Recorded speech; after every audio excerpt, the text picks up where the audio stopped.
राजनीति के बड़े चेहरों में से एक मुलायम सिंह यादव की दूसरी पत्नी साधना गुप्ता का निधन हो गया है। वे काफी समय से बीमार चल रही थी।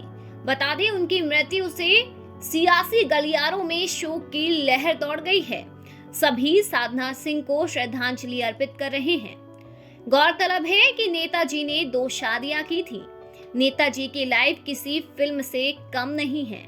सस्पेंस और थ्रिलर से भरी ये लाइफ कई दौरों से भी गुजरी। जब वे अपने से 20 साल छोटी साधना को पहली नजर में दिल दे बैठे। कहते हैं ना कि प्यार किसी उड़ते पक्षी की तरह होता है, नहीं पता कब और कहां किससे हो जाए। यही हुआ था मुलायम सिंह के साथ। दोनों की प्रेम कहानी आज से 40 साल पहले 1982 में शुरू हुई थी। देश की राजनीति में बदलाव का समय था। यूपी में मुलायम सिंह यादव को पहचान मिलने लगी थी। तब समाजवादी पार्टी नहीं, राष्ट्रीय लोक दल था। उस वक्त 23 साल की साधना गुप्ता नर्सिंग की ट्रेनिंग कर रही थी। वे राजनीति में कुछ करना चाहती थी। वे राजनीतिक कार्यक्रमों में आती थी। उसी दरमियान मुलायम से उनकी आंखें टकराईं। तब क्या हुआ और क्या नहीं, सिर्फ एक ही शख्स जानता था। उसका नाम था अमर सिंह। अब वे दुनिया में नहीं रहे। कहा जाता है कि साधना और मुलायम की आम मुलाकातें हुई। मुलायम की मां की वजह से दोनों करीब आए। मुलायम की मां मूर्ति देवी बीमार रहती थी। साधना ने लखनऊ के एक नर्सिंग होम और बाद में सैफई मेडिकल कॉलेज में इलाज के दौरान मूर्ति देवी की देखभाल की। कहा तो ये भी जाता है कि मेडिकल कॉलेज में एक नर्स मूर्ति देवी को गलत इंजेक्शन लगाने जा रही थी। उसी समय साधना वहां मौजूद थी और उन्होंने नर्स को ऐसा करने से रोक दिया। साधना की वजह से मूर्ति देवी की जिंदगी बची थी, जिसके बाद से मुलायम सिंह यादव को साधना का साथ पसंद आने लगा था। पूरी दुनिया मुलायम सिंह यादव के मोहब्बत से अनजान थी, लेकिन 1982 से 1988 तक अमर सिंह इकलौते ऐसे शख्स थे जो जानते थे कि मुलायम को प्यार हो गया है। उन्होंने ये बात किसी से भी नहीं कही। आखिर मुलायम के घर में उनकी पहली पत्नी मालती देवी और बेटे अखिलेश जो मौजूद थे।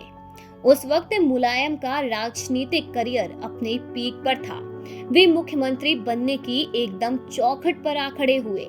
साधना नेताजी के लिए अपने पति चंद्र प्रकाश गुप्ता से अलग रहने लगी।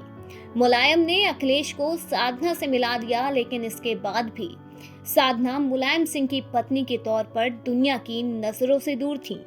इसी बीच विश्वनाथ चतुर्वेदी नाम के शख्स ने मुलायम की जिंदगी के जितने पन्ने दबे थे उन्हें उखड़वा डाला।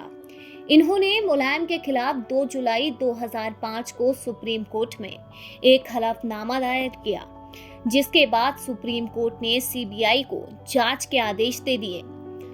अब जब धीरे धीरे कर सब कुछ सामने आ ही रहा था, तब 2007 में मुलायम ने अपने खिलाफ चल रहे आय से अधिक संपत्ति वाले केस में सुप्रीम कोर्ट में एक शपथ पत्र दिया और स्वीकार किया कि साधना गुप्ता मेरी पत्नी और प्रतीक यादव मेरा बेटा है। साल 2019 के पहले मुलायम 23 साल तक लखनऊ के विक्रमादित्य मार्ग के सरकारी बंगले में रह रहे थे, लेकिन 2019 में सुप्रीम कोर्ट के आदेश पर उन्हें बंगला छोड़ना पड़ा। तब से वे साधना के साथ रहने लगे। वे अखिलेश यादव के परिवार की बजाय साधना के साथ ही रहते थे। वहीं 5 जुलाई 2022 को साधना को गुरुग्राम के मेदांता में भर्ती कराया गया। साल 2019 के पहले मुलायम 23 साल तक लखनऊ के विक्रमादित्य मार्ग के सरकारी बंगले में रहे थे, लेकिन 2019 में सुप्रीम कोर्ट के आदेश पर उन्हें बंगला छोड़ना पड़ा। तब वे साधना के साथ रहने लगे। तब से वे अखिलेश यादव के परिवार के बजाय साधना के साथ ही रहते थे। वहीं 5 जुलाई 2022 को साधना को गुरुग्राम के मेदांता हॉस्पिटल में भर्ती कराया गया। साधना के फेफड़े में संक्रमण था और 9 जुलाई 2022 को इस प्रेम कहानी का दुखद अंत हो गया। इस स्टोरी में अभी के लिए बस इतना ही। अगर आपको भी हमारी स्टोरी पसंद आई हो तो वीडियो को लाइक करें, चैनल को सब्सक्राइब करें और बेल आइकन दबाना ना भूलें।